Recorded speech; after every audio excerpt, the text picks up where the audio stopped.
This is Optimal Living Daily, episode 212. Everyone is not a minimalist. Here's Why I Am, by Nikcole Wiles of EnglishWallflower.com, and I'm Justin Malik. I'm skipping the intro today. I tend to do that when the topic is minimalism. That makes sense, right? Now, this post is actually from a listener of the show, not only a listener, but a huge supporter too.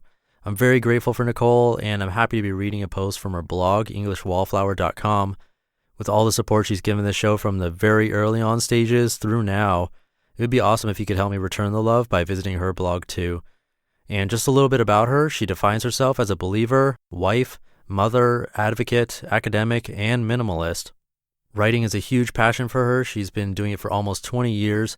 And like I mentioned, she's very supportive, not only towards this podcast, but also the LGBT Christian community, those of us who struggle with anxiety and or depression, and really anything that she comes across that she feels adds value, like minimalism, the UNF food bank, and like I mentioned, this podcast.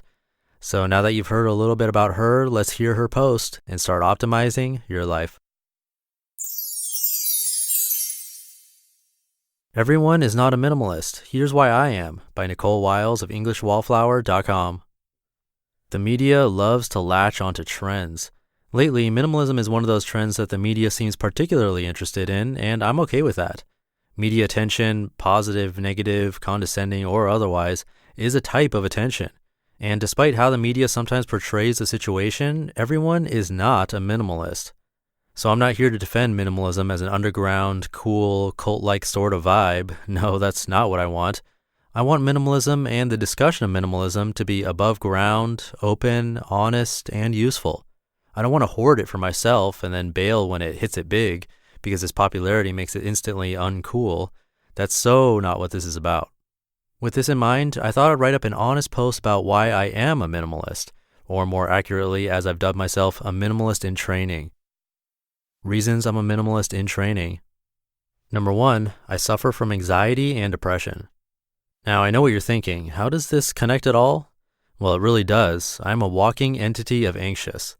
Most days, those quivering nerves are just hyperventilating under the surface, and when I'm going through a serious bout of depression, everything is ramped up even further. As a minimalist, I've been working toward committing myself to a life of value, and the side effects of that commitment include pursuing passions over money, purchasing less and taking on less debt, focusing on my core family and friends, and learning to say no. While it's nowhere near a cure-all for anxiety, it is certainly a tool in knocking my anxiety levels down about 25 notches. Number 2, I like my family. They're kind of a big deal. 3 years ago, I was working 60 hours a week. Even worse, most of the time I didn't care and willingly volunteered to work that many hours a week. When I stopped simply thinking minimalism was interesting and started dabbling in it a little bit, I finally took a step back to 40 to 45 hours a week. Even then, I was justifying the hours because I had the bills to match the hours. I needed that full weekly paycheck. As a minimalist, I buy a lot less and try to recognize when wants start to disguise themselves as needs. This creates breathing room. I noticed I didn't need to work so many hours a week anymore, so I didn't. I still don't.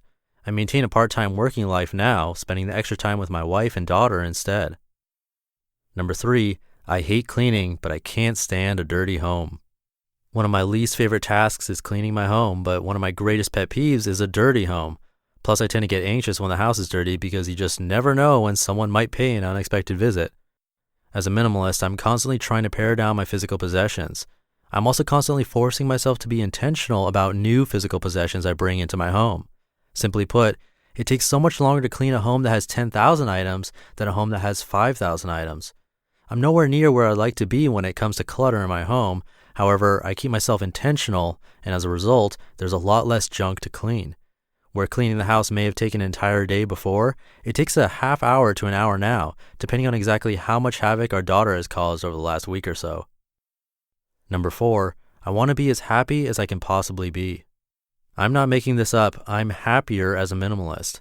Happy is a tough word for someone who suffers from depression, but there is a noticeable difference, and it's not just a little one. As I focus on getting rid of excess junk, I feel like I have more space to breathe. This makes me happier.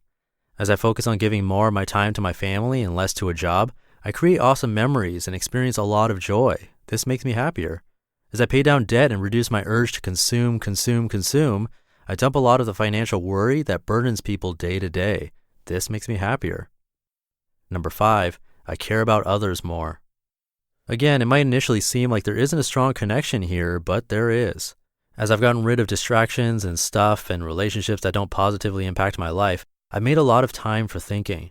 I've opened up a lot of energy for figuring out who I really am and what I'm passionate about.